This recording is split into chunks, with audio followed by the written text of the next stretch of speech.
Keep all this to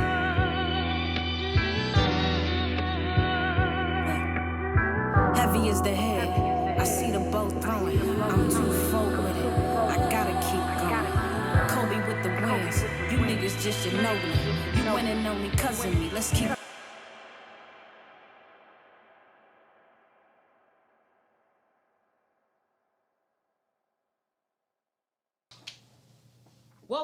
Welcome back to another episode of the You Weren't There podcast. I am, of course, your host, at Mia Was Here. We got a great show for you guys today. It's been a little while, so we're going to get into the details quick. Chaz? Yo, what's going on? Glad to be back. Welcome back. This is your boy, Chaz DL, at Chaz DL. Let's get another great episode in. Amen. He? Yeah. Hello. Thank y'all for having me here on the podcast. This is my lovely podcast voice. I'm going to talk like this for the entire show. I'm not going to talk like that. I'm not going to do that. DJ Heat. Oh man, it's a blessing to be. I'm so proud of you. I'm about to be like verklempt. I feel so verklempt. Like I'm here on y'all podcast. Oh my gosh, thank you. I'm gonna give you your flowers in a second. You know what I'm saying? Okay. Let you introduce yourself. Yes, I am DJ Heat, official DJ for the Washington Wizards and the Washington Mystics. Do a lot of sports DJing, corporate brand DJing. Yes. Shout out to DJ Heat. Thank you. It's me, Kyan, the artist. Is that the artist? Is that it? That's it. Okay. You want to say your IG or? Kyan Aten, Cyanatn. Okay, that was better. Act like you've been here before. I've been here one time. Act like you've been here. How y'all doing? Y'all fine people, good people. Yeah. Now, for us, it's been a little while, man. And I feel like because we tend to do the shows like week to week, we don't ask people like how they're doing, like how things are. But like today is a good day to start. How are you? Like seriously, I'm really asking. Kai? I'm healthy. I'm doing well. My family doing well. I got my Christmas shopping out the way. Oh, yeah. You're doing better than me. Yeah, everything's going well. I got a Christmas tree up in the house. Yeah. I love that for you. Yeah. Did you get a tree, Andy? Yeah, I haven't put it up though. I'm using the same tree. I don't do the real trees. I do the the already prepackaged. The lights are already on that tree. I do. I pulled the box out. Did I put the tree up yet? Nah, it's been a crazy week for me. So if you ask how I'm doing, I'm tired, boss. I feel that. And I know it's probably people wondering like what's been going on, where the show's been. I have a job. Like that's where the show's been. Like I have a real job, and I know that people think like if you didn't make it in rap, what could you possibly be doing with your life? Well, I'm an accountant. And I have a real job, and it's been kicking my ass. So here we are. But I'm glad to be back. I wanted to make sure that when we came back, we were able to be fresh, that we were able to be focused, and that we were able to give the best show possible. And sometimes you got to focus on your personal life in order to do that. You know what I mean? You can't pour from an empty cup. So, for those wondering, that's what we've been focusing on ourselves, focusing on our jobs, getting our personal stuff together so that we can move into the new year fresh. And now we back and we better than ever. Yeah.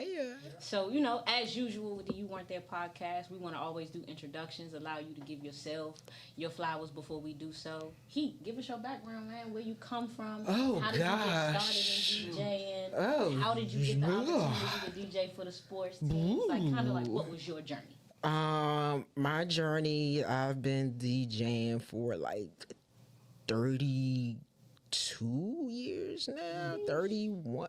I'm trying to remember. I'm trying to do the math of how old I am. 30, maybe 33.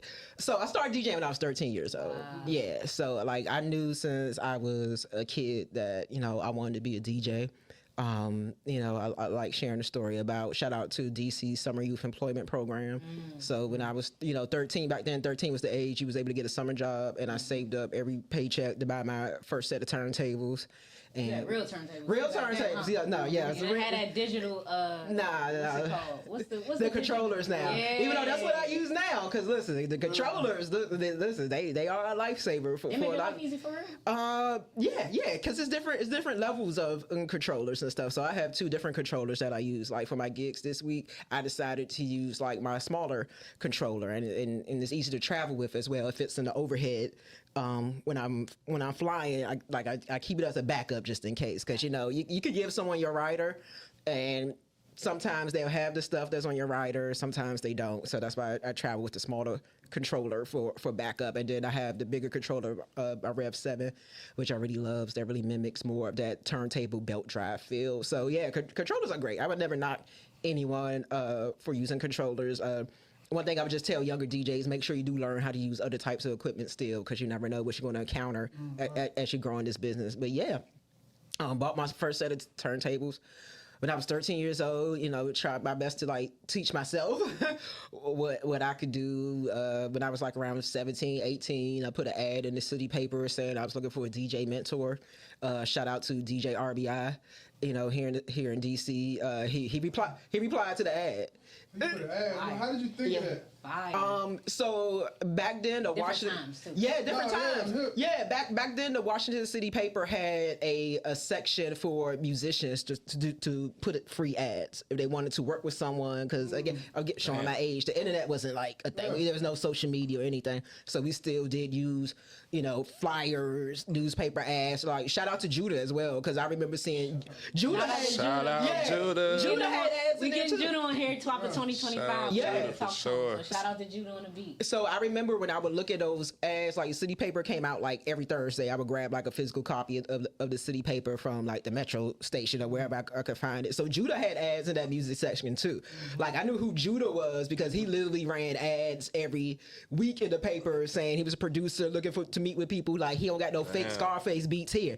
Like I remember his ad. It said no fake Scarface beats here. You know, work with Judah at the Science Lab. Give him a call.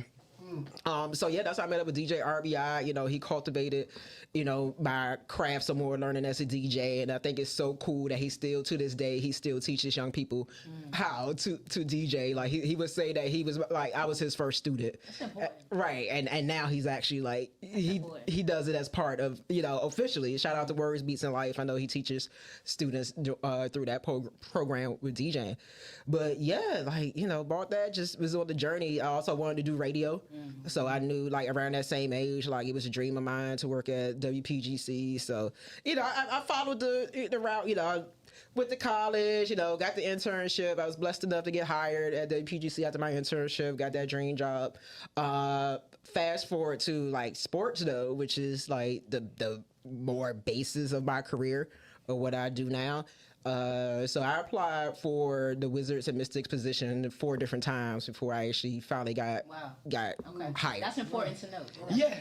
That's important to know that it took multiple tries. Yeah. Because I feel like we're in an era where a lot of these youngins, like if they don't get it the first or the second time, then it must not be meant for me. Nah, man, it took 4 different times, and I felt like, you know, but it happened when, you know, not when I thought I was ready, when, you know, when the good Lord knew, all right, okay, she is ready. Because when I look back at that first interview I had, like I didn't have as much like skill in what was needed for that position. That was honest. Because I think the first time I interviewed for it was like in 2011 or something like that. I applied 2 more times over the years. I never got looked back at. And then 2017, you know, shout out to Trey. Trey was like, you know, the position is open. Try, like, man, I applied 3 different times. I was like, he's like, no, do it this time.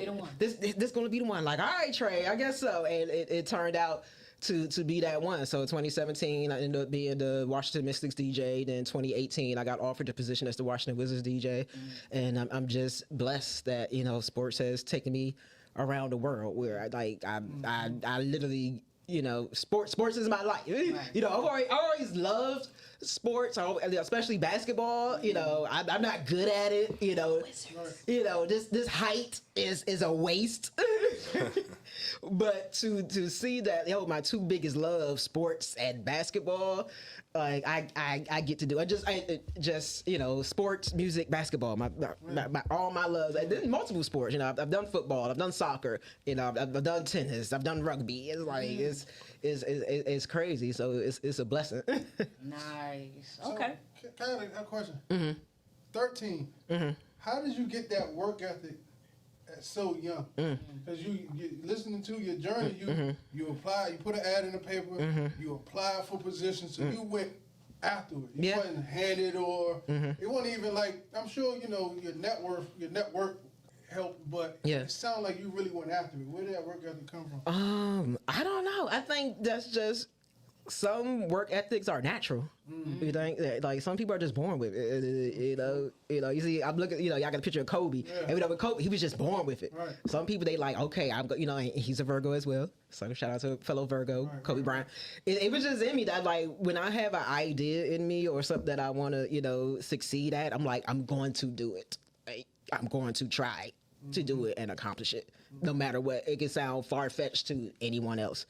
Because like imagine at 13 I'm telling people I'm going to be a DJ, and also at 13 telling people like I'm going to work at WPGC.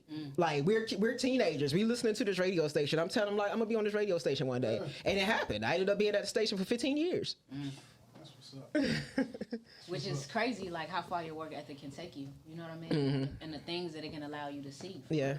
Kyle, we don't want to leave you out. Yeah, you know? Kyler, man, I want to hear Kyler. And honestly, like we wanna. I think it's important for me because I curate the shows pretty carefully. So I think it's important to have the perspective of like a new artist in pursuit of their dreams and somebody who's been able to create a life off of their dreams, right? And like the variation in those perspectives and like kind of like the advice that you can get, you know what I'm saying, for somebody who's like done what you're aiming to do. Different creative field. But ultimately I think the work that it takes to be a creative, no matter what the field is very similar. And that's kind of the point of You Weren't There, right? To put you in conversations for rooms that you might not be in otherwise. To give you advice on things that you might not otherwise hear. That's the whole point of why we're here. So I do want to like get, the details on your journey, Kai, like kind of like where you started, what you deemed to accomplish from all of this, the whole thing. Okay. So, like he said, I started with a job when I was in high school, which allowed me to fund for studio sessions, meet Judah, my first album. I bought beats from Judah, bought beats from P-Eazy at the time. I don't know if you guys remember him. Remember that name, Tonight is Tempo.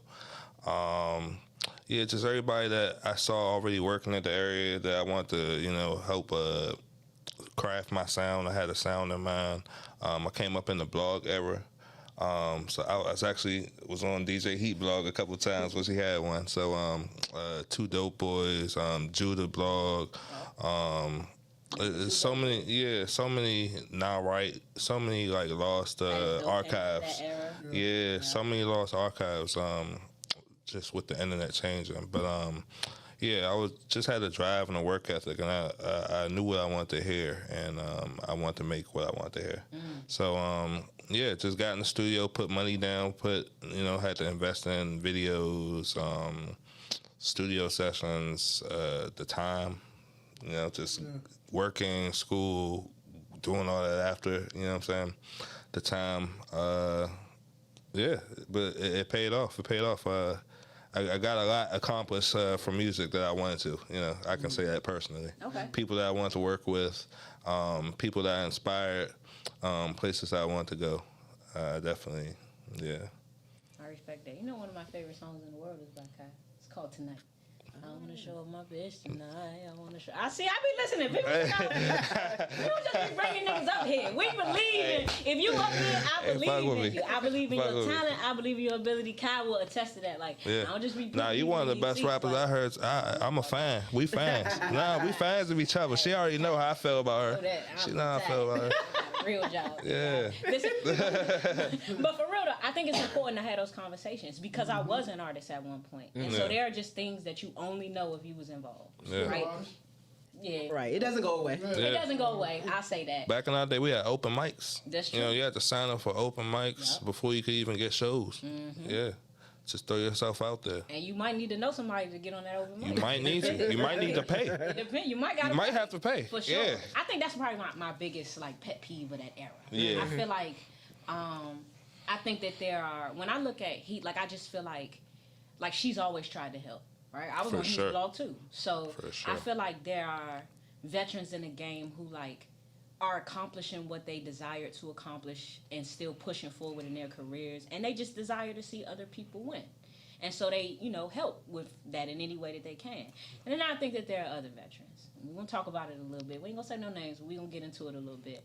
I think that there are veterans who, and I've said this before, I think there are people who've worked so hard to accomplish what they've desire to accomplish that they maybe sometimes unintentionally close the doors behind them, or they sometimes like stay close to the door and monitor who gets through it, not because they don't want to see other people win or succeed. I don't think that that's true. I think you got to be a certain kind of person to be like that. But I think that there are people who work so hard for their success that they feel like it almost takes away from the importance of the journey if you just kind of like let people through, right? If you make life easy for them, then they don't get that character building that you got with how hard life was for you when you were trying to accomplish that same thing.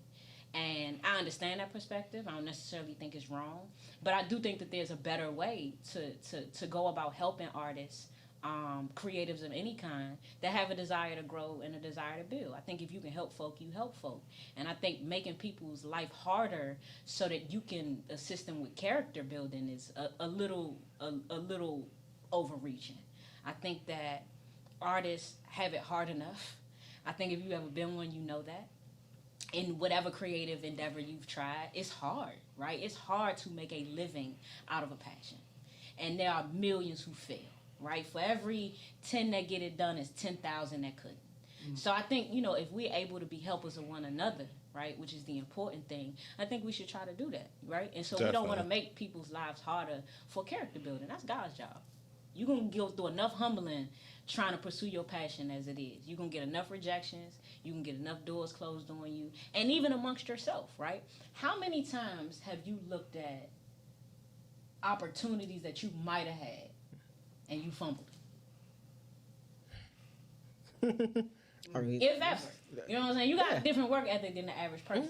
But I think, I look back at a lot of opportunities I had as an artist, and I just didn't know what to do in those situations. You get in the rooms and don't know how to handle yourself in the room, right? And so many people feel like, well, if I had money, if I had a manager, if I had this kind of plug, I would have.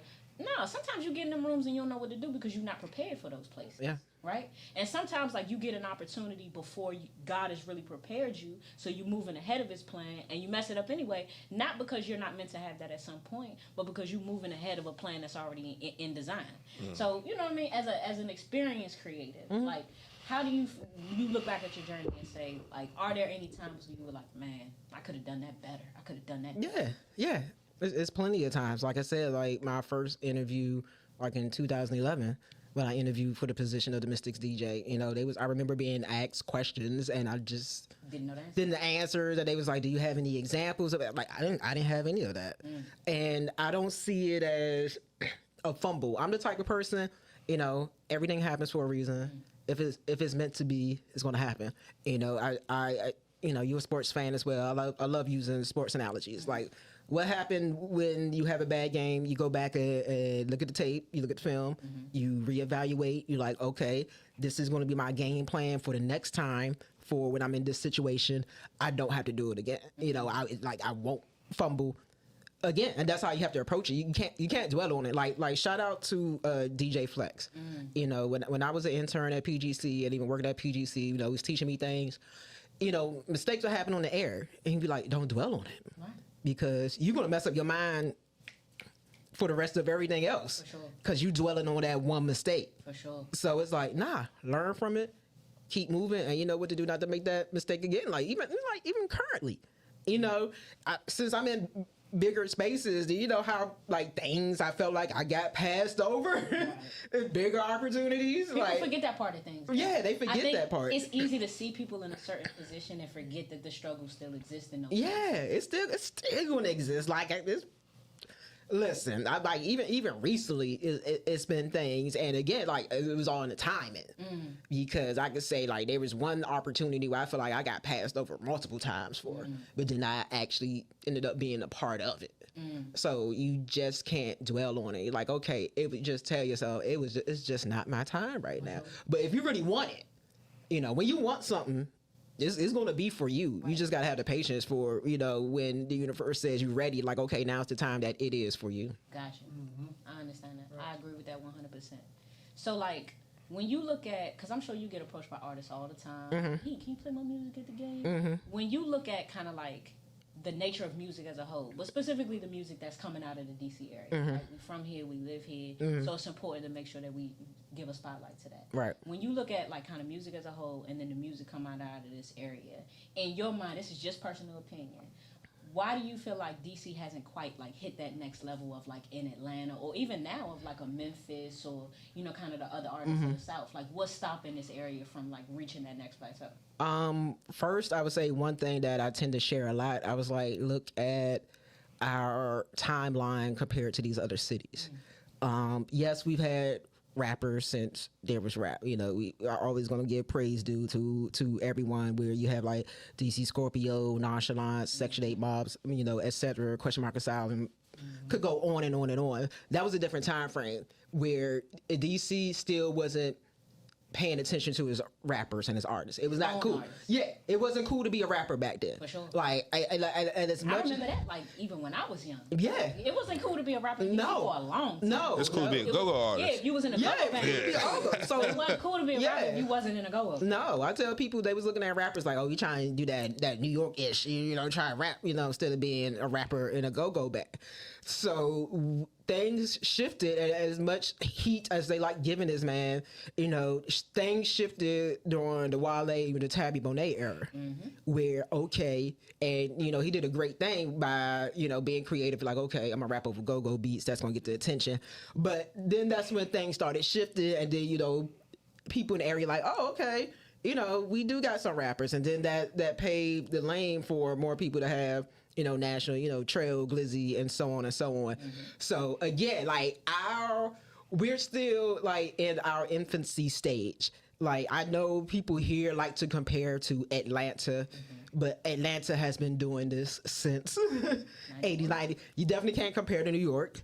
You can't compare. You definitely can't compare to Cali. You can name lots of different cities, and all those cities you could trace that they had a major artist before here. So that's one thing. Our business, our music industry is still young in this city. Another thing I would attribute, I'm always going to say the quality of songs, and we just especially now. With the free call music. Yeah, free call music. And the youngins gonna love it.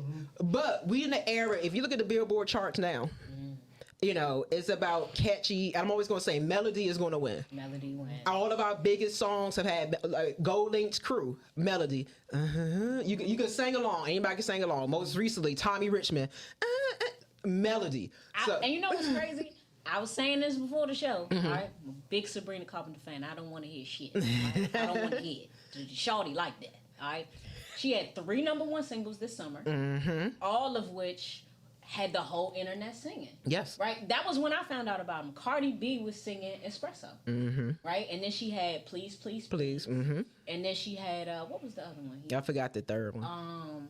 But she's been around every time I see those Billboard on a crazy charts. Run. And I mean, when you look at like Sabrina Carpenter, she would look like an overnight success if you were not paying attention. But really, she's been doing music since she was like 9. State fairs, competitions, because she comes from Pennsylvania, right? It's a smaller area. Yeah. And I think that that's something of note, right? There's a reason I'm mentioning this specifically.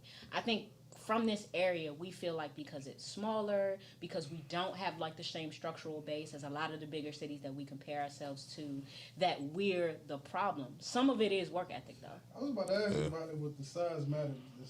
I don't think so, because Sabrina Carpenter is from Pennsylvania. Yeah. Right? And you just work your way up. When I look at like the journey of her career, it started at like state fairs, open competitions. I think she moved into like the Disney route, which definitely helps. But even as a Disney actor, she did not have a whole lot of success as an artist.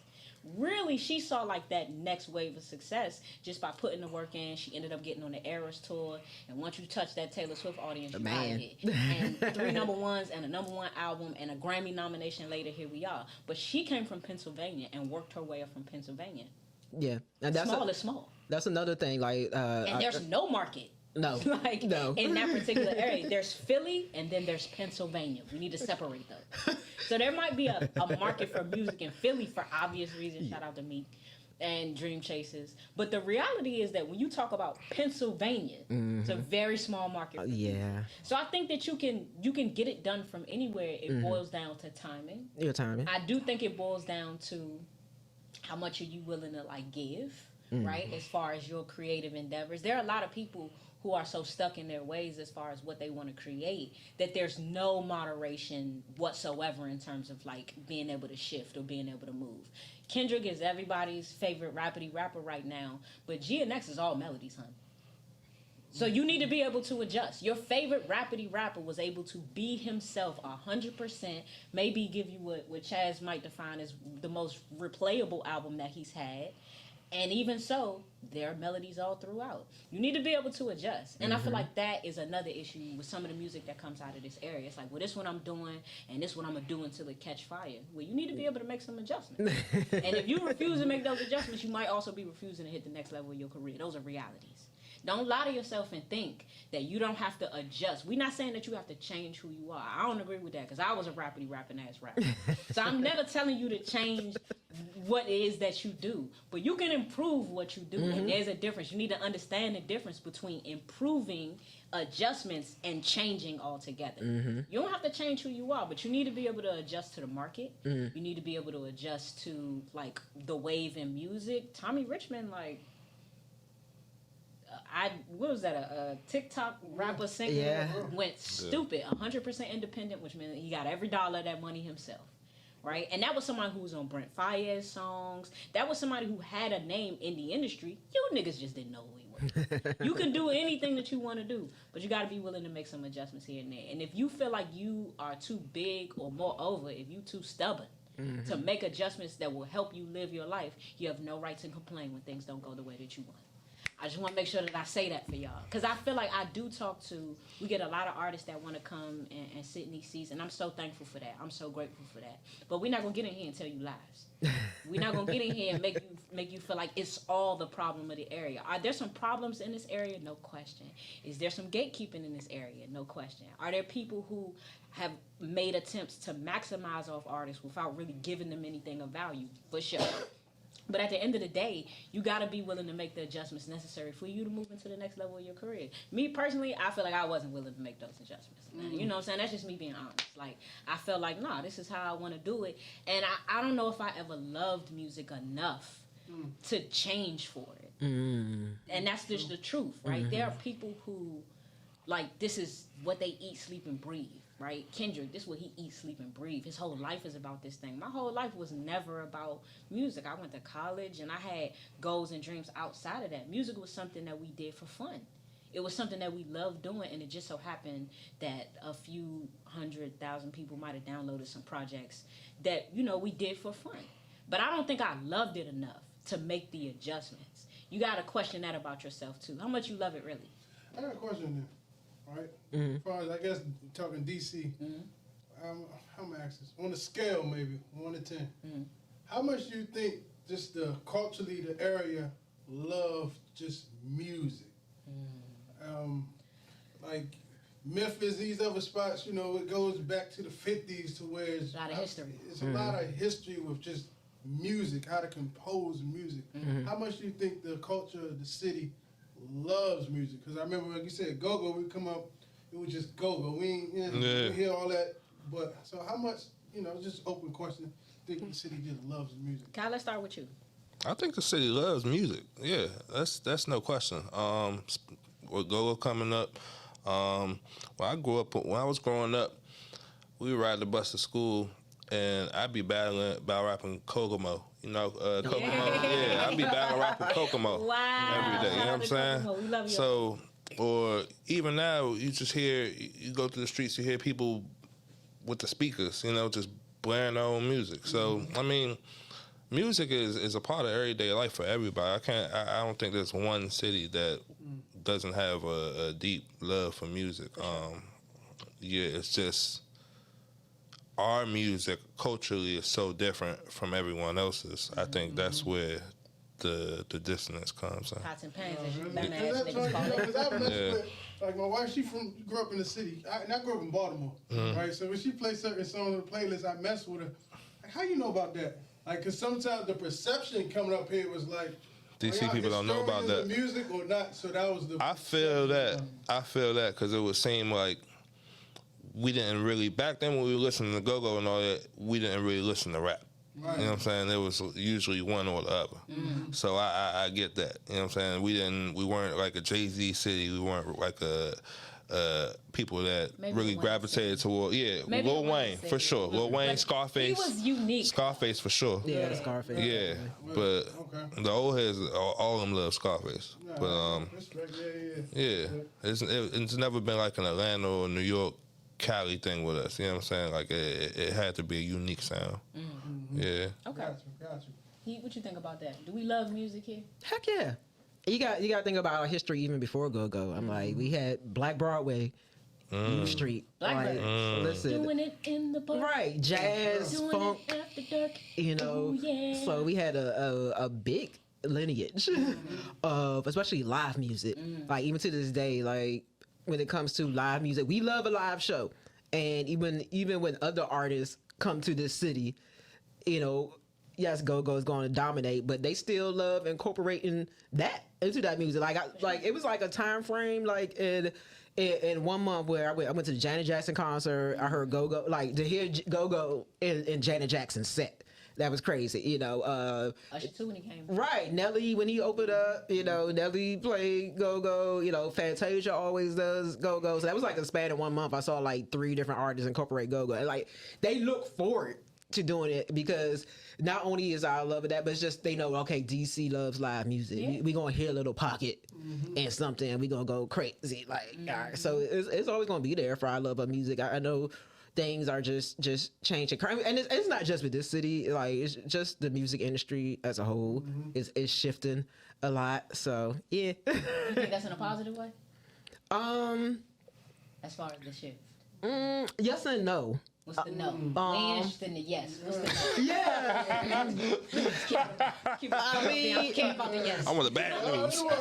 I want the bad news. No, right? It's a lot of no's. I think because of how we got the internet and like stan culture, and everybody has a take and a comment on things. So one thing that I don't like everybody focus on is like first week sales. Like everybody would call somebody a flop because they say, oh, this person's album only sold 12,000. Well, technically, you can't. The artists start to believe that too, though. But we can't look at the sales number when it takes 1,500 streams equals one sale. Right. So when you break down somebody's low sales into terms of streams, well, when you break it down, it says on paper they only sold 12,000, but that means they had millions of streams to equate to that 12,000. Right. So I'm like, I feel like we should even focus on those sales numbers because it's erasing the fact that it took millions of streams to get to that. So anybody that even listen, I'm the type of person, I'd be happy if a song I had put out had 6 figures in streams. So y'all making fun of people who are getting millions of streams just because how it looks on paper. Or even like this week, I've seen different comments. Like I guess it was like a producer that was on the radar. He was like, you know, he like soul samples, get that unk shit out of here. The disrespect of that. People called it, Doechie's music like Harriet Tubman music. It's just so much disrespect. Like, that's what they said. Yeah, because we're so much in the era where people think their opinions are the fucking facts. Yeah, it's just the way you feel. And the way you feel may not be reflective of other people. And we need to be open to that. That's my biggest issue with the internet. It's like, why do you think your opinion is now fact? Blue checks. Right. It's just one opinion. Blue checks. And quite frankly, it's not even blue checks. It's just y'all paying for them now. Them blue checks don't even mean anything anymore. Exactly. You're paying, what, $15 a month so that people respect you? Are you fucking crazy? Get a real job. Listen, we ain't gonna play no games up here. I've seen a lot of you niggas with them blue checks who get 27 likes on a post. You still ain't shit. So you ain't proving nothing to me. Alright? Them blue checks don't mean nothing. You still ain't get but 32 likes last week. The impact is what matters. There are people with no blue checks who still have more followers than you and who have more impact from post to post. I have seen people with 30,000 followers with the same likes we getting on You Weren't There. That shit don't mean nothing. Let me tell you something. Shakur Stevenson watched this show. He be in my stories all the time. Oh, wow. Sup, brother? It's probably because I called him trash. I didn't mean that. I'm sorry. I didn't mean that. That was sensationalism. I didn't mean what I said, Shakur. I really didn't, because I know you be watching sometimes. He's just a passionate fan. I'm just a passionate fan, and we gonna be Tank fans out here. You know, it's an area thing. And he's the best in that particular division. You might be one of the best, but he's the best in that division. I'm not. I'm a little biased. You know what I mean? Ask anybody that know I'm a Wizards fan. I'm a little biased. All right, I understand that. I apologize. But what I'm saying is, it's important to know your audience. And it's important to recognize the fact that, like, them numbers do not equate to impact. It's a lot of artists with 20 and 30 and 40 and 50,000 followers who can't pack a show. I ain't gonna say your name, but you know who y'all. It's a lot of y'all like that. You got a bunch of followers, but you can't get nobody to come out on a Thursday night.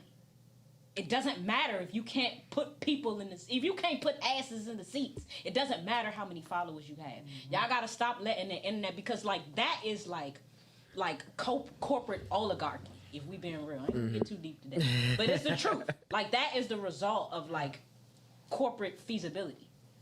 You need followers so that they have to do less work on the back end. If you have all the followers, if you have that high level of engagement, if you already have product, if you already have those things, then the label comes in and does absolutely no work. What they do is they come in, they give you a high interest loan with a bonus that's not worth your potential, and they make you pay for everything else on the back end with that high interest loan that you got that you thought was a record label. Like, you gotta know what you're getting into out here. Because if you gotta do all of the work in order for a label to be interested in you, then you don't need the label. And yeah, it helps if you have the machine behind you.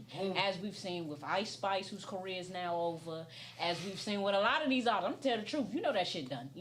As soon as she lost that weight, that shit was over with, man. The industry plant rumors was out. It's a lot of people who have had a push from the industry that does not last. You need a fan base. And you need engagement in order to get a fan base. Having 50,000 followers with 32 likes is not going to help you. And somebody needed to tell you. Carry on, though. I ain't going to say nothing else. I just think it's important, man, because so many people, like, how they see themselves, right, as an artist, how much you love your craft, continue to pursue your craft, continue to try to grow in that area is so heavily impacted by the numbers. I would say that, right? I'll never forget this. Me and Ty, we put out Dirty Gospel, right? Dirty Gospel got around 350,000 downloads, and it just felt like nothing. And then we had people in the area who were controlling things who wouldn't listen to it, no matter. It didn't matter that 350,000 other people thought it was fire, right? If you're not getting a certain kind of interaction, if you're not seeing a certain type of like, if you're not seeing a certain type of thing, even though we packing shows, right? I sold out the Fillmore. I sold out the Howard. It's a whole lot of your favorite artists got 50,000 followers who wouldn't be able to. So it's important to like understand who you are in a given space and to just build on that. Not to let other people's opinions of a situation dictate who you are and how you see yourself, and more important, how you see your craft.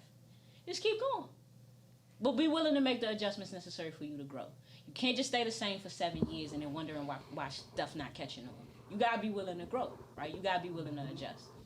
That's all I'm gonna say about it. Amen. You know what I'm saying? You gotta be willing to grow, you gotta be willing to adjust. That's real. For real. Yeah. So, like, when you look at the obstacles that you've seen, obstacles you're still seeing, right? Because you said recently you had, like, something that you felt like you got passed over.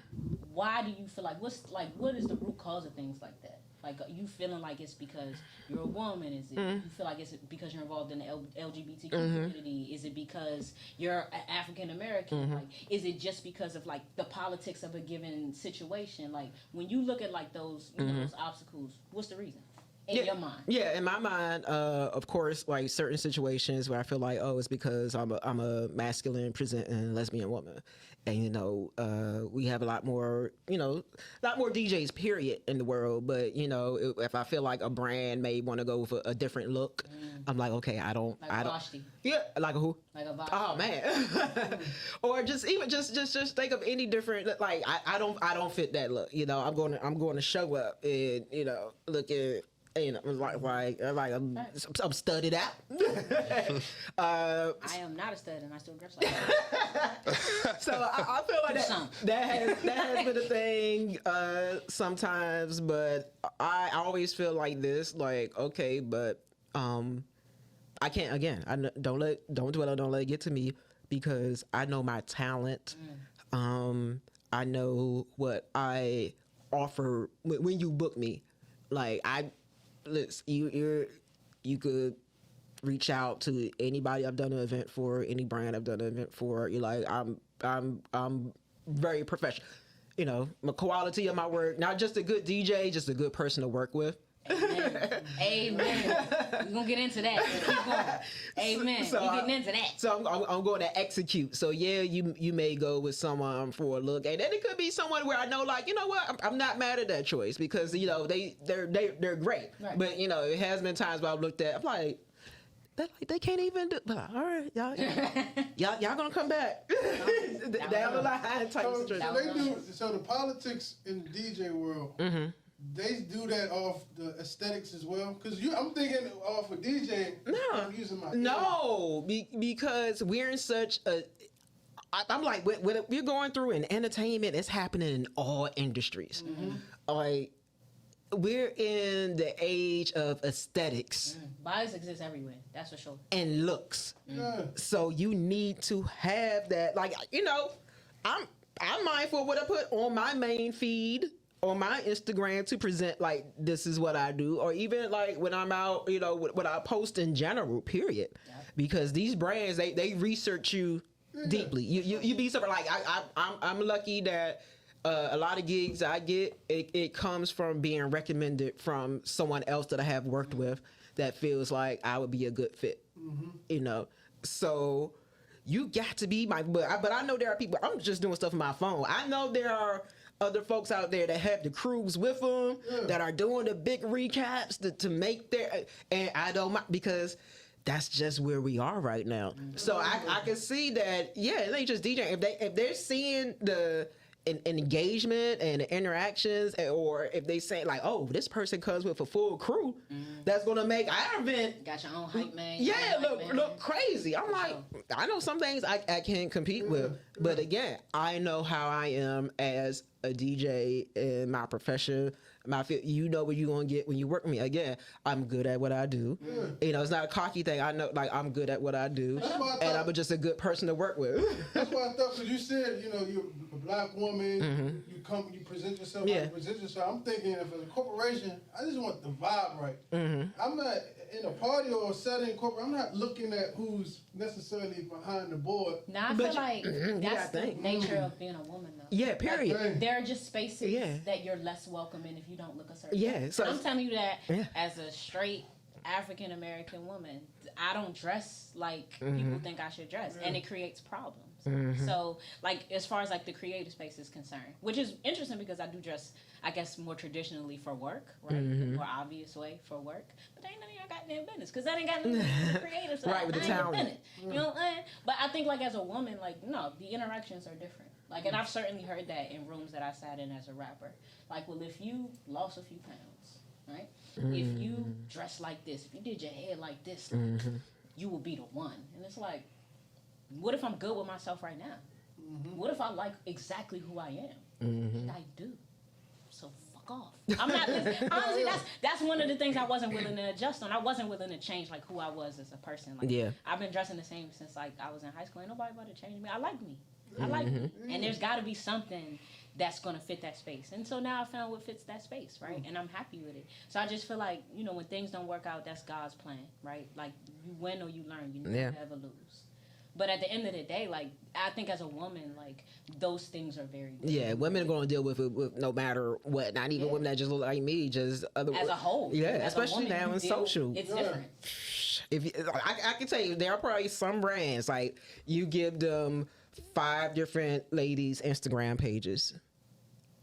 They're going to go to one that, of course, it matters with your engagement and your content. You know, I'm talking to someone now that, you know, I'm blessed enough to have brands reach out to me to promote their, you know, their business, their services and stuff. But I like, imagine what people in LA and Hollywood, New York go through, where it really like, okay, let's get this. It matters more what you look like than what you. I just thought that was deep. On just as far as a DJ, it's everything. It's the whole world. Period. You encounter the same nonsense everywhere. You do though, but I don't. I don't care if you in a skirt and playing the music. I'm not. No. Yeah. There are people who like that's when they crazy. talk about the vibe of the event, they want Vashti. That's the look that they want. They want pretty, skinny, curly hair, mixed, and also like be good at the thing. But it's more concerning that you fit the look than the vibe. Man, like that's vibe is secondary to yeah. like the physical presentation. That's what threw me off is I would just guess the vibe is what I'm booking you for. Yeah, but you'd be surprised. Not to keep mentioning Vashti, but man, I love Vashti. No, I get it, I bro. love Vashti. Vashti is like the first like cool tomboy that I remember, like when I was a kid. Like, and I feel like she was so much inspiration for so much of what you see in the Tiana Taylors and now the Victoria Monets. Like, Vashti is the first. Like, she was like the first cool tom girl that I remember. So we not judging Vashti, you know. So we just saying like, as far as a look, you know, there's a difference. Yeah, it happens in this business. That's it though, because even with the men DJs, they didn't care what they look like. Everything is different from men. Yeah, as a man, you could look like Rick Ross. And nobody ever cares what a man think looks about like. it. You can be a. I just heard something. We love Biggie. DJ word. That's We love Biggie, but what did he look like? Yeah. Are we gonna be honest? Yeah, you got a big X. We You got a love big X plug blowing up right now. You know what I'm saying? Right? We Big we extra love plug Kodak Black. and Boss What Man does he look D-Lo. like? It doesn't matter when you have a penis. Things are different. It's different when you have a dick. I mean, it's different. I wish that it wasn't. Believe me, as a woman, I wish that it wasn't. But the reality is that there are things you deal with as a woman that you just don't have to deal with as a man. The talent is what cuts through everything else when you're a boy. It does not matter how talented you are as a girl. Doechii is a great example of somebody who is annihilating all the rappers. Not the girl rappers. I feel like there are no girl rappers in her league right now. She's annihilating everybody, and now it's Harriet Tubman music. Come on, y'all! Like y'all, but I guarantee you that if Lotto spit like Doechii, she'd be the biggest artist in the world. That's the difference. I feel like Lotto has more ability than she. Cause didn't she come up on that show? You don't want to Rap game. Okay, all right. Yeah, Don't get her started. Okay. It was a question. It was a question. It was a question. Not for everybody. Yeah. Lotto's not for me. It was a question. Okay. Gotcha. Because Doechii the one that has the performance arts, right? I think she tough. Tiny, that's She tough. recently that was crazy. That's She talent. tough. Yeah. She like that. Yeah. She's tough. Extreme talent. But that's my point, I'm not though. comparing. I I can't feel like if compare you you. put that flow in what people deem as a more traditionally attractive woman, right? The kind of woman that NBA players date. Ooh, I got a perfect We ain't example. gonna get into that. Y'all But remember? you know. Y'all remember Cody Shane? Oh wow, yeah. Basically, the blueprint for Uzi, all these emo rock. That's a perfect example. Yep. Perfect example. That's real. That's real. That's a lot of people, though. Love Cody. I love Cody too. I love Cody too. The industry, that's part, I would think, the plus side of why the industry needs to crash down. Yeah. Because you got a bunch of independents and they could do it their own way. So now, even if you want to come out of retirement, you could do that. Why do he keep saying that? You can do that. Cause he a good friend. Because you ain't got nobody trying to say fit in this. Come on, MJ. Yeah. I'm not. Cause he a good friend. That's I'm why. Brandon Roy. Knees bad. I ain't coming. I'm coaching, baby. You understand what I'm saying? See that analogy? I know you speak that. I'm coaching, baby. That's all that is. I'm coaching. Yeah. That's it. I'm out. Knees gone. Jason Kidd. I'm coaching, baby. Interesting though. Okay. But I do agree with what you're saying though. But honestly, I feel like Chaz has such a problem with the industry as a whole. But I really think that to be a Doechii, there was no better time. She would be non-existent 15 years ago. Because y'all don't like her in comparison to a Lotto. I really feel like now is the time of independence. The best time in independence. Because if you understand your business, there's nothing that you can't accomplish. The problem with a lot of artists, though, is that you all don't really understand the business side of things, right? So you know you need a lawyer to sign a contract. A lot of y'all don't bring one anyway. But you know you need a lawyer to sign a contract. But what kind of lawyer? Right? A lot of y'all think entertainment lawyers, which is wrong and ridiculous.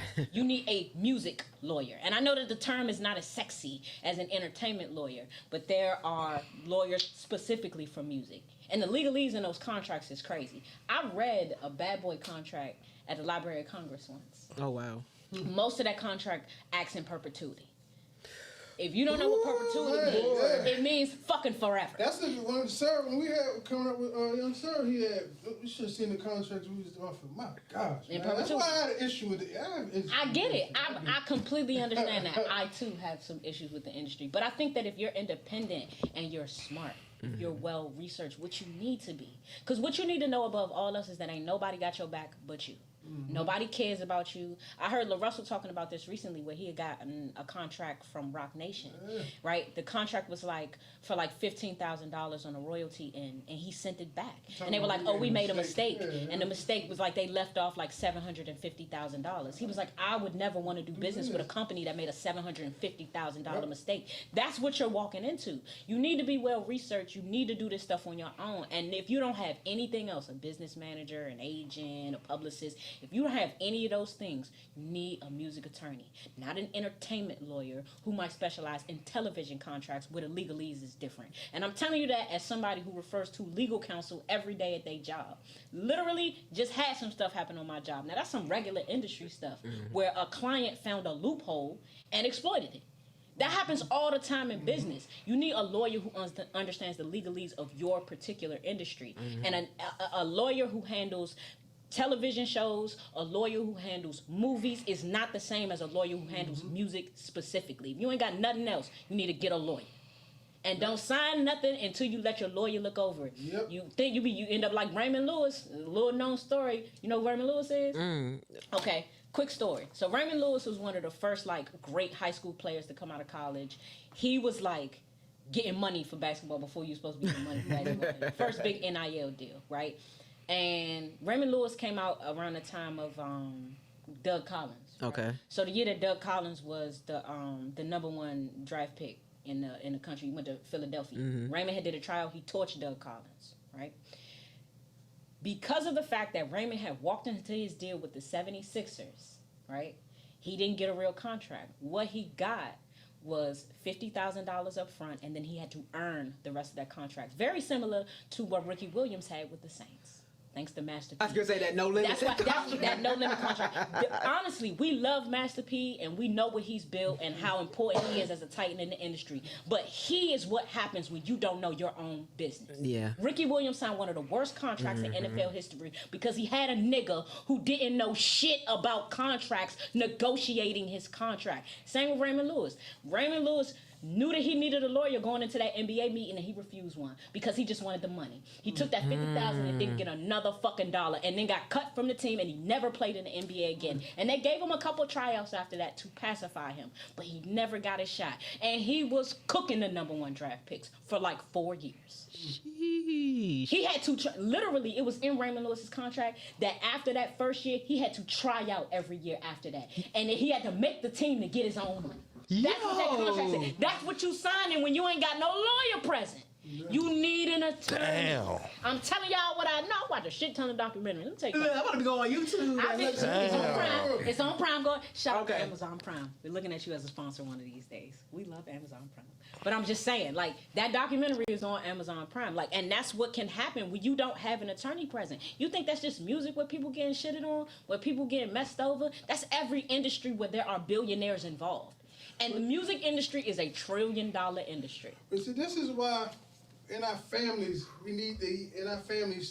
it should be someone who's focused in that field. For sure. Because sometimes even when you do go out and get a lawyer, they still playing on the other side. That's true. Like Dave Chappelle said. But you gotta ask that. 3-card Monte Carlo. You gotta ask your lawyer whose interests they represent. You need to know that. Yeah, that's a part of understanding your business. Yeah. That's just like having a business manager or an accountant. If you're not watching behind them on the books, they're gonna take advantage of things, which is why you need to know things for yourself. You cannot count on anybody to look out for you but you. You need to know your industry better than anybody else. And then you hire people based on your understanding of it. But you need understanding in order to be able to do that. Don't just be walking into these meetings thinking that you got it. You know how many artists from this area had record deals and have done nothing with them? More than I would like to count. And we're not going to say their names because those are still tremendous artists. We respect them, and a lot of them have built bigger platforms since those record deals. And so they didn't need them, right? God showed them something, and then he created a new platform. But that doesn't change the fact that that deal is not going to save you. You got to save yourself. So you need to get to know this stuff for yourself. Read something. Y'all will memorize every song on an album and won't read nothing off the internet to tell you how to handle your business. If you can, let me tell you something. Don't let these people who don't value you, don't value your intelligence, don't let them tell you nothing. If you can memorize an entire album, you can sure enough get to know the legalese on a contract.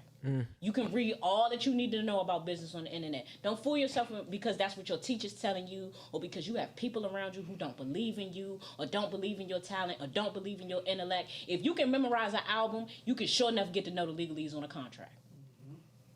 Ain't no difference. How is learning a Kendrick album word for word in 9 weeks any different than you being able to learn what goes on in a contract? You think he's any less complex? I don't. You need to get out here and learn some of this stuff. But a lot of y'all blame everybody else for the fact that you're getting fucked over, except yourself. Yeah. You got to be accountable to yourself because no one else is. If you get fucked in a contract, if LaRussell had signed that Roc Nation contract for $15,000, that's crazy. Knowing that he should have gotten an additional $750,000 out of that contract, and that was his question. Would y'all have corrected it? Would you have sent me another contract back that says, oops, we made a $750,000 mistake. Here's the mistake. Real offer? No. And that was why he didn't want to sign it. Right, that wasn't no mistake. That's what I'm saying. That's the situation you could be walking into. And that's somebody who know his business. I like Lil Russell. Because, and thing is, with these new artists coming up, they creating their own business model as well. For sure. That's key. Which is new. All of this is new. You can accomplish everything that you need to accomplish as long as you have a good understanding of the market. If you filling a void in the market as far as the music, this is a time where you could literally do anything that you want to do. But you do need to know your business. Don't short yourself thinking that you're an artist and you're creative and so you don't have to focus on the business. That's a bad way to do things. You need to know what's going on around you. It's the same with any sport. Right? If you a point guard, but you don't know what the other 4 positions on the floor doing, you are not going to be a good point guard. You need to be aware of your surroundings so that you know how to interact in those spaces so that you can maximize the space. That's what understanding the market is. What's missing from music right now, and how do you provide that? Because there's no one else in music like Doechii. That's why the people love her. It don't matter what the industry think, and it certainly don't matter what you weird trolls think about her looks or the content of that music. Because all the people saying that be having 27 followers, be following 837,000 people. Nobody knows who the fuck you is. You don't do anything. You've never been a creative, and you have no talent whatsoever. Out here commenting on other people who are extremely talented. Stop listening to these fucking people. What is wrong with y'all? I don't give a shit what nobody say about nothing. Fight me. All right? I don't care about none of that. You got to know yourself. You got to know the industry you're involved in, and you got to know your value to it. And knowing your value is how you exploit the market. What's it missing? Doechii was what female rap was missing. A girl Kendrick. With more high energy beats that they could play in a concert venue. It was what was missing. It seems like such a simple formula when you say it out loud. Right. But it was so long before we had a Doechii that we know that wasn't as simple as it seemed. You need to know the market. Just saying. Mic drop. Wow. I'm just saying, know what you offer to these spaces. Because the truth is that I do feel like this area loves music. And I think that, and correct me if I'm wrong, Chaz, but I think that there's a lack of understanding of some of the history with regard to not just music from this area, but just music in general. I think that there are kids who have no idea who John B was or who Donnell Jones was. Or who, you know what I mean? There are people who don't understand the history of music using their samples, which is crazy. You've never heard an Aaliyah album, but you're using Aaliyah samples, no. Which is nuts. So I have a theory about that, about today's generation, and I believe I've mentioned this online before. Music is not a shared family listening experience anymore.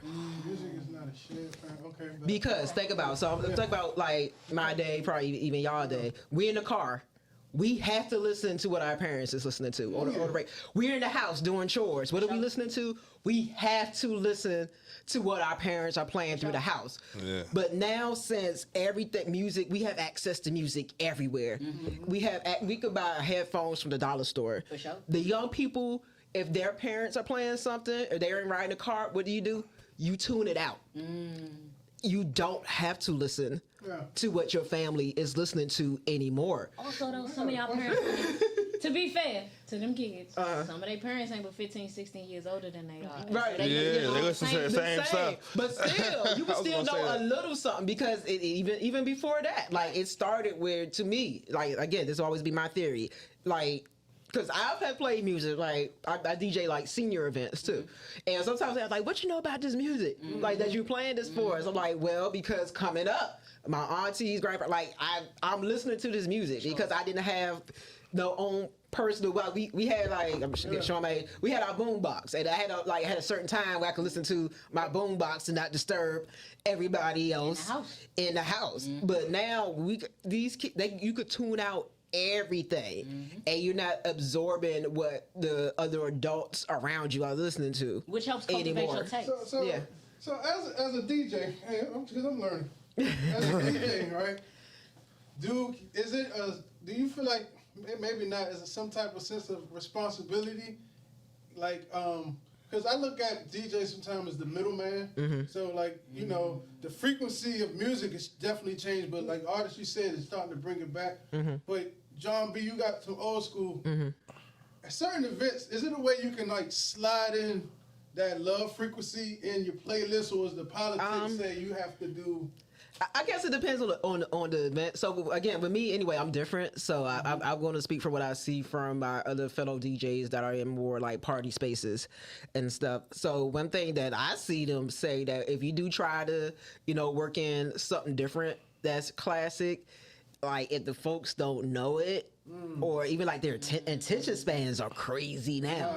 Like attention spans are shorter with kids because so I did an event at an elementary school this week. So with kids getting music from TikTok, they only want to hear that part of the song where they could do their viral dance. This has happened like another event I did earlier this year was like younger kids. They would literally wait until that part of the song. They won't bounce around. They won't do nothing else because they don't know the rest of the song. Because it's not big like that. They just know the part on TikTok. So when that part of the song where they do their viral TikTok dance, that's when they react. But the rest of the song, I hadn't even thought about that. No, it's crazy. It's crazy. That's crazy. But that's an opportunity too, though, for somebody too to come up and be a specialized DJ of just TikTok and. Oh, you would go crazy because you gotta think if we normally if we play a song for this amount of time. Say we play a song, when we going out, we play a song for like a minute and a half before we switch to a next song. You're going I tell people I go nuts if I'm playing stuff for kids for a long period of time because again they only want to hear that. So I'm trying to. Back to load it up. I'm running through 100 songs in this short amount of time because they don't want to hear unless there's a song that's big enough where the entire song they would sing along to. Wow. Damn. But it's wild. I agree with that though. Like literally, so I had my nephew this past weekend, right, who's 9, and I wanted to play something while he was in the car that he would like. Right? So I was like, "What do you like, Didi?" And he was just like, I don't really listen to music. I broke my heart. I'm still recovering right now. Like, my 9-year-old nephew has no context for music at all. He just doesn't listen to it. And the only music he does know is what's coming off of TikTok. There is nothing else. And I think, like, in my brother's household, like, my brother is devout and Muslim, so there are just things he doesn't do anymore, right? And also, as a father, as a black father, I think that there are just certain things. Yeah, trying to monitor. He doesn't want his 9-year-old exposed. Yeah, because there's nothing for preteen kids anymore. There's no musicians like there's back in that in the middle. Right, you had Sammy, B2K, and all that. Like the kids don't have that. Right, the kids go from Bluey to Ice Spice. Like it's nobody in between. There's no like preteen kid artists or anything. Sure. You the shit, I'm a fart.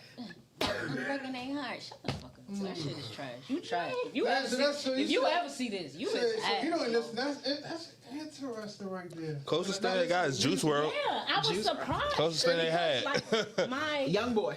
oldest nephew, right, is 20, and he like really we grew up together. right? Because my brother and my sister are so much older than I am. And so he spent a lot of his time with me. So my nephew who's 20, he's into Tupac, he's into Biggie. Like, he's into the music that I was listening to that I should not have been listening to at that point in time. So it's so different seeing the difference in those two kids. Like, my 20-year-old nephew, like, no, he listened to everything. And I'm so proud of that he's like, has that great context for music. But my 9-year-old baby, no. He couldn't tell you not one artist that's out. He don't know who Kendrick Lamar is. If he hear a melody, he might know what that is, but he couldn't tell you who it was by. Which is crazy. Never in my life has that been the case. Well, that's interesting. So, that's interesting. Now, if he hear melodies, that's cool. Because, again, music is frequency, right? Right. So, just to hear melody is actually good for the soul. Right. Because, all right, Jamie Foxx joint, right? Right. She did say that the guitar playing was got him back to health. For sure. And I do think that's good. So on one aspect is like music is key, but if they listen to the frequencies, that will help the future generations, because the music that is putting out so fast is really toxic for I agree with that. For the youngins coming up. I agree with that. I listen to the music coming from these girls, and it just like, it offends me. Like, when did y'all get to a space where everything in your bedroom was fair game? I would like to know. And we're not just talking about music. Like, look at this Remy Papoose situation. Like, y'all are married. Like, listen. Like, let me tell you something. All right, let me sit up when I say this. She says she's sitting up. Because I think Remy and Papoose need to hear this. I'm going to post this clip. So you better listen. Tag Remy and Papoose. I'm going to tag them in this clip. Papoose. I'm serious. Y'all are grown. First of all, y'all old as shit. Like, let's just say that. No offense. It's all good, I know. Y'all too old to be on the internet talking about a nigga like his butthole diddled with and all of that when you raising kids. Like, first of all, let me say this. That was a crash out moment for sure. And let me say this. Suicide bomber. All right, for all the women diddling buttholes, okay? This is for all of you. All right, I say you because this ain't got nothing to do with me. All of y'all diddling buttholes, if you decide that you're going to tell people that the man you was messing with like his butthole diddled with, you're also confessing that you like diddling with men's buttholes. I just want to say that for the record. There is no way to say that you engaged in this behavior with this man without also copping to the fact that you like that same behavior. You're only snitching on yourself. You're crashing out for no reason at all. And you're going to get to a place where one day your child is old enough to read this.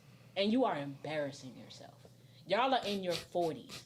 The privacy of things that happen in your marriage and in your bedroom should remain with you. Take me out the group chat today. I don't want any more of these messages flying across my search page. You need to grow up. If he like his butthole played with, then you like playing with buttholes. And if that's what you like, then that's, you like what you like.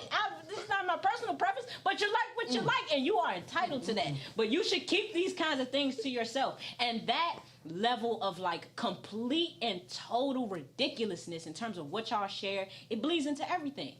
Right? There's a reason why, like, reality TV, the music that everybody is listening to, those are analogous. People are overexposing. And yeah, music was always a place where you could be like totally honest about what was going on, even if it got sexual. Sexual healing. All of that. We respect all of that. But y'all going too far, man. We don't take me out of the group chat. I don't need to know you diddling a nigga butthole. Like, I don't need to know that's what a nigga like. If that's what that nigga like, that's what that nigga like. You married him. You was out here spreading cheeks. All right? So let's not embarrass one another as black people when you was engaging in the same behavior that you're judging him for. He like his butthole lick, you was licking butthole. You're all the same. You think you look different to the consumer? You don't. And it's still not going to make me buy the album. There you go. Yeah, Be better. Enough about butthole talk. No diddly. All right, just last question from me. What advice as creatives for the ones up and coming, because they do have a different mind, and I do see the different mindset as a positive though. Agreed. Because I think they really got some real smartness, genius about them coming up, but they're just not being nurtured the right way. But as creatives who like giving back and looking out for others, what advice can y'all give the young ones coming up, in y'all field or others, on how to navigate this new world we coming into? Let's start with you, guys.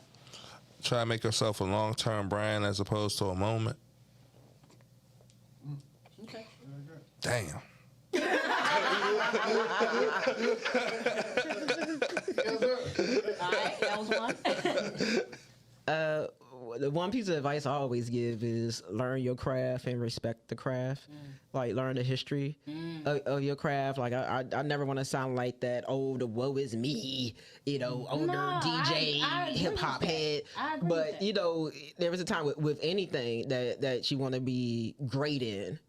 You study the greats, right? You study those that came before you and see what made them so great. I've had DJs I've looked up to, of course. I was like, man, that's a great DJ. Like I want to know how they did it. Y'all as artists, I'm sure y'all like, man, this was the greatest rapper to me. I'm gonna study and see how they did it. Like I think we're in a time now, and I'm just speaking in terms of like hip hop again, just from what I witnessed like in the past few days. That is so much disrespect of what has come before everybody. Facts. If you think about the big three that was supposed to be a big three, they were relentless in telling people and paying homage to the people that came before them. Yeah. You know what I'm saying? With Kendrick and Wayne and Drake and even Lil Brother and J. Cole and Jay-Z, you know what I'm saying? Like, they studied the greats, and that's why they at where they are right now. Good stories. So, last First thing Cole told us on his first big album, Born Sinner, I let Nas down. By doing something that was contrary to like where I started. Like, no, I think in order to be great, you need to study the greats. Because I think that there are like structural attachments to everything. No matter what your creative venture is, I think that there's a structure that you can follow to help you be successful. Is it going to guarantee you anything? Absolutely not. But I think that you have a better chance of like increasing your chances of like market viability if you understand the structure behind what you're doing. And if you understand like the way things work in that particular space. Because if you know how something works in and out, you can exploit it.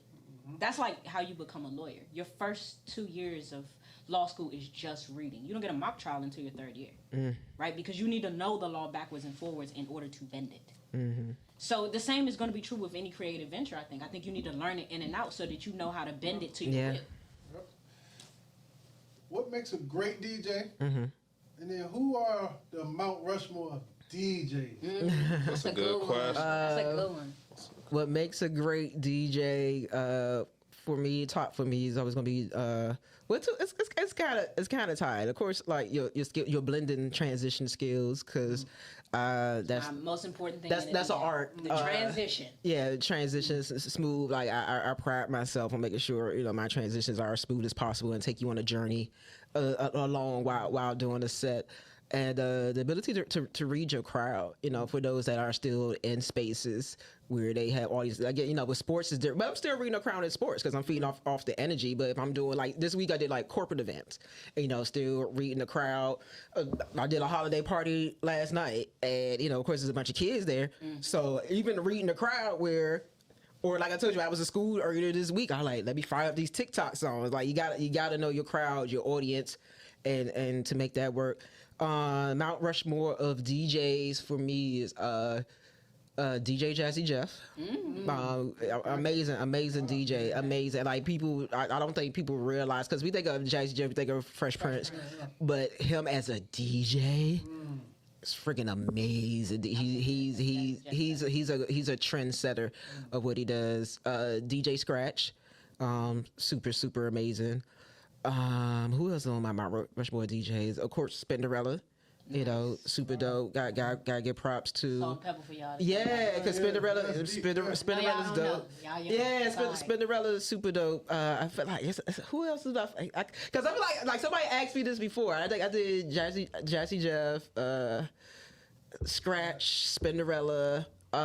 Shout out to Jam Master Jay as well. And for me, this DJ was actually one of my biggest influences coming up, where I would listen to her mixtapes and actually try to mimic what she was doing on her mixtapes. It's a DJ out of New York. Her name is DJ Lazy K.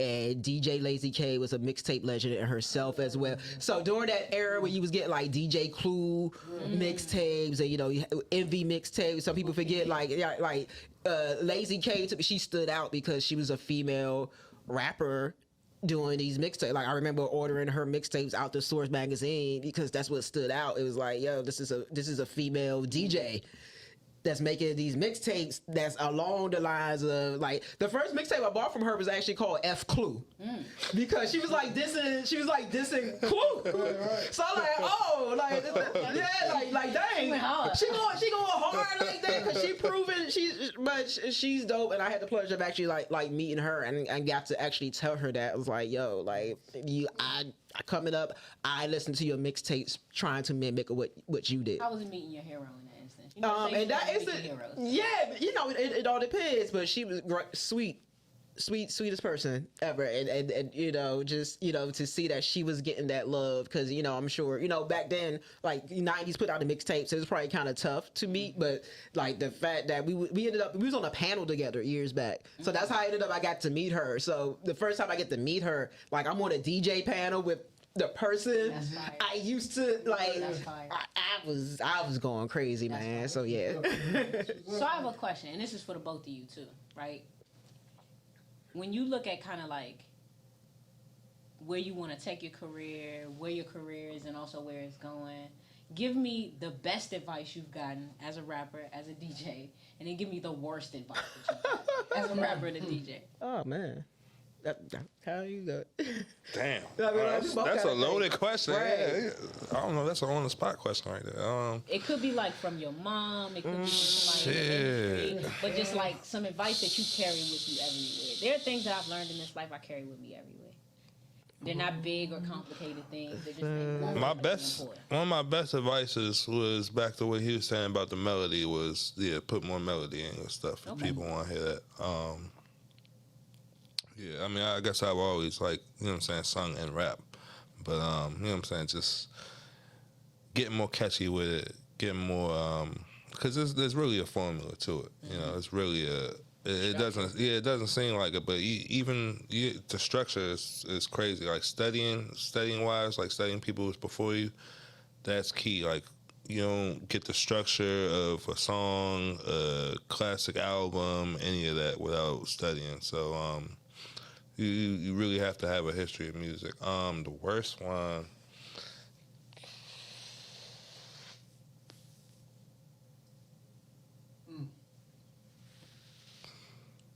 Rap about these. Man, I put on a shiny suit.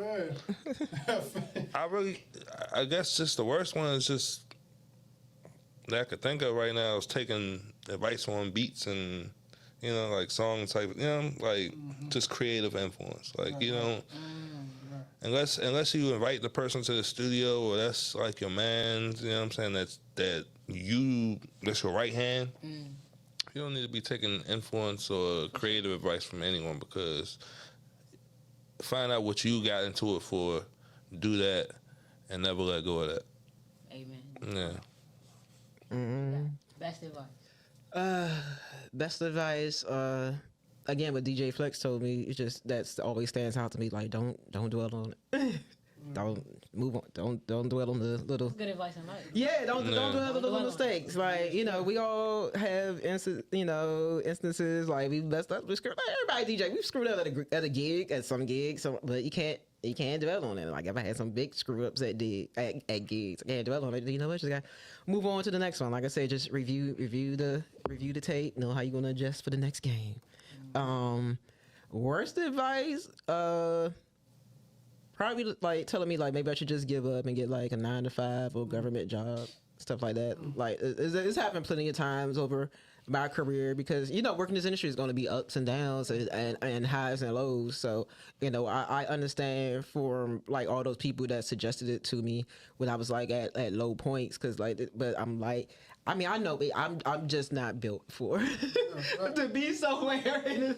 I'm not a stationary person. I can't, even if it was work wrong. I'm like, I can't.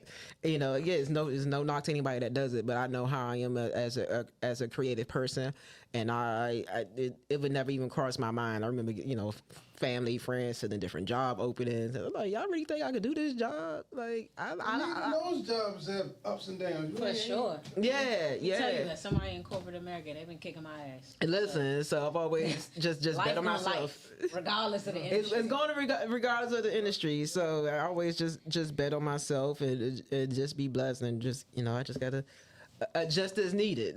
Just as needed. For sure. And we talked about that earlier, like the understanding of like you need to be willing to adjust, whatever that means, in order to help you get ahead. Yeah. You know what I mean? You need to be willing to adjust. I pose that question for you too, Chad. Though, like, what's the best advice you feel like you've gotten as a creative? Worst advice you've gotten as a creative? The best advice is, just keep going and keep faith. So that stick with me. So when you hit the valleys, you always gotta keep the faith. Like she said earlier, because it is what it is, and it happens for a reason. For sure. So that faith is big on patience. And then the worst advice I ever got, I don't know. I don't know, because if I did get any bad advice, I filtered it, so I don't even remember it. Because no one ever would fix their mouth to me to say quit or anything, so nah. I respect that. I respect that. I certainly remember my worst advice. And it was costly. Boy, oh boy, it was costly. And I remember this because, like, it was not only just, like, the worst advice I've ever gotten, but it cost us so much. I remember I was working with this producer who had an N for Invasion of Privacy from Cardi. They needed a female writer, right? She didn't write none of that shit. So they needed an N, and he was producing on that album, and we had an opportunity. And, I wanted to go in and be myself. I thought that's what he was looking for. And his advice was like, no, you need to write something like raunchy, like that's what she wants, something sexual, like something, that's what you need to do, right? And I was like, nah, I think you should let me be myself. Right. And he did not agree with that and wouldn't let me rap that shit on his beats, right? So he made me create these, I think what his vision of what Cardi was already doing was, right? And I felt like that material was terrible, and I ain't really tripped because I got paid regardless, but that album came out a month later, right? Because they were looking for like writers and producers up until weeks before. Wow. Because it was that important, right? And you look at it now, it might be the only album we ever get from Cardi. Right. It might be a Lauryn Hill situation. Right. So it was imperative that album was Yeah. And so, he wouldn't let me be myself. I wasn't what he wanted as a producer. I gave him what he wanted. I thought it was trash, but that's what he wanted. And then that album came out, and I heard Ring. And I thought to myself, God, that would have been so much better if I wrote it. It just would. I'm a better writer than and then the album wasn't even like that raunchy. And I feel like she only had like one raunchy song. You know who she was on the album? A woman. Yeah. And a woman is a lot of things. Yeah. Women are sexual. Yeah. Women are intelligent. Women can be rude. Women can be raunchy. Women can be emotional. And I really feel like Invasion of Privacy was a total album from a female rap artist. And had he just let me be myself, we would be millionaires by now. That's deep. But that was the worst advice I ever got. Shout out to you, Glenn, for being the worst. You know what's crazy though with me though? I always been on the consultant end of it. Even in the history of like rap about and the music, I was always trailblazing to a sense. And one of the things I kind of wish I did have was some type of mentor, because everything up to this point has been just figuring it out my own and just. For sure. I'm leading the way. For sure. And so I think it's so important. Honestly, I feel like that's why we have the conversations that we have, because there are so many artists who have all the talent in this area, but none of the mentorship, or the mentorship that they could have, they got to pay somebody for it, which automatically puts a slant on what you're going to get out of that, right? Because there's like a monetary base by which they're basing what they're going to give you. That puts an automatic skew on everything. If you gotta pay for the advice, it changes the nature of the advice. Changes like how genuine it is. It changes how much they're willing to give you. Do they want an additional price for the things that you really need to move forward? How expensive is the advice? So I think it's important to have conversations on an open platform where you get like knowledge on how you can move yourself forward, because you don't always have those people around you, especially here, because this area lacks like that baseline structure. And if the ones that, I guess, in their circles, family, whatever, that are trailblazers, the positive is a lot of times you really won't get no bad advice, but learn from each individual. Like you said, Judah earlier, like I come across people who give great advice, and then I'm able to learn and pull from that. Yeah. And that's how you're able to continue to trailblaze. Old folks used to say, So, take yeah. the meat and leave the bone. Yeah. Yeah. So. Yeah. That's what my grandma always said. Like, just because you get like mentorship from somebody doesn't mean that that relationship always remains the same. And it doesn't mean that every piece of that advice is meant for you. People are telling you what they think you need to know, but you got to know like what God is telling you. It's important. That's why it's important to know yourself, to love yourself, and to be the best version of yourself in whatever it is that you create. Whatever that looks like for you, that's the path that you got to follow. But I think like, you know, you gotta sometimes take the meat and leave the bone. Not everything that you get from somebody doesn't mean that all of it's not valuable, but it may not all be valuable to your journey. And that's okay. That doesn't make you, you know, any less of a person if you understand, like, this piece of this was for me specifically, right? It's like sitting in church on Sunday during a sermon. There's some pieces of that sermon God meant for me. And then there's other pieces of that, you know, he might have meant for one of y'all. You know what I mean? And that's all right. You take the meat and you leave the bone. There's nothing wrong with that, right? And I think, like, honestly, like, good advice, right? Because I got this recently, like, within the last month, like, while I was taking a break from the show, actually. Because I was praying about a lot of things, like, as far as moving forward with the show. And something that God gave me specifically was grow where you're planted. I think, like, in a lot of my creative ventures, I've moved ahead of God, right? I think I'm so smart. I always feel like I'm the smartest person in the room. So I think, like, that being the case, I do tend to, like, just go.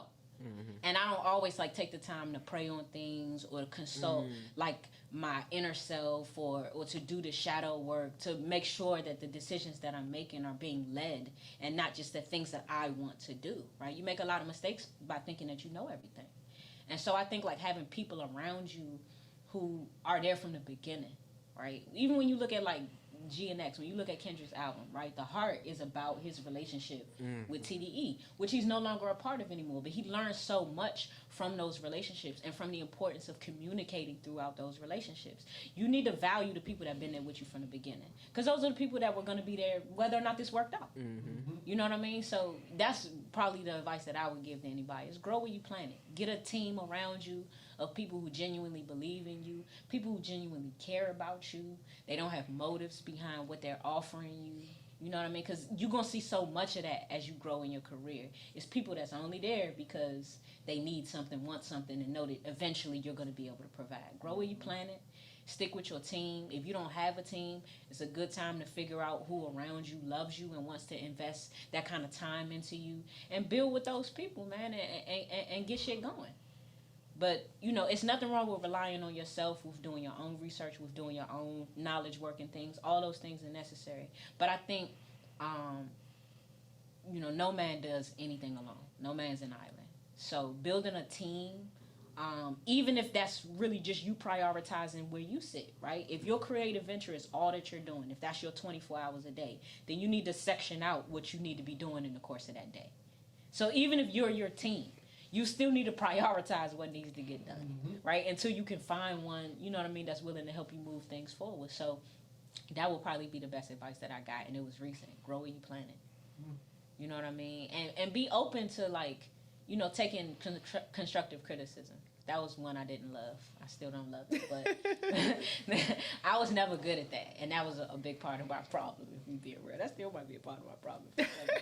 But, I mean, I do think now, like, I'm at a place, because I'm grown now, right? And you need to get to a place where, like, you might not like the constructive criticism, but you're able to apply it. That's big. And I think that that's something specific for this area. There's a lot of brokenness in this area that manifests itself as ego.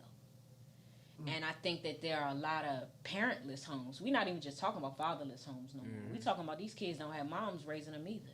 And so, you know, there's like a certain level of damage that develops inside of you, and you carry that with you in everything that you do.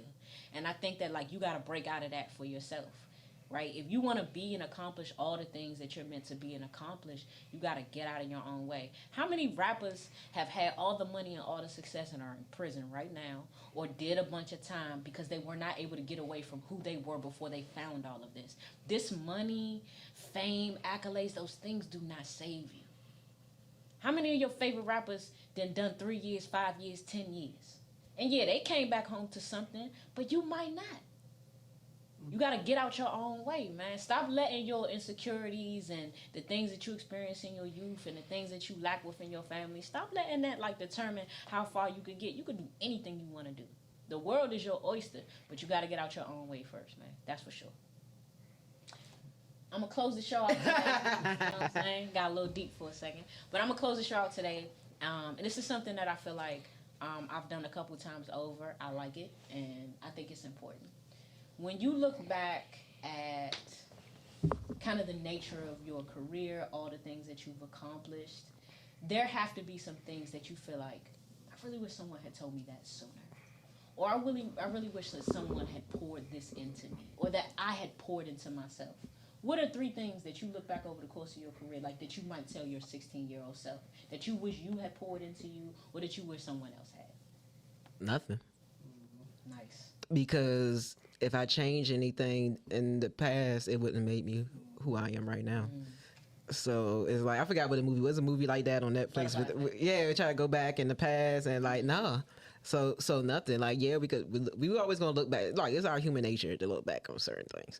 Because, like, the one thing, I joke about this a lot now. Like, man, I went to college for radio. Don't that sound ancient? I went to college for radio. And now look at the landscape. Like, you know, using podcast word as an example. Again, it's not to knock y'all, but it's just to think like that. I went to college for radio.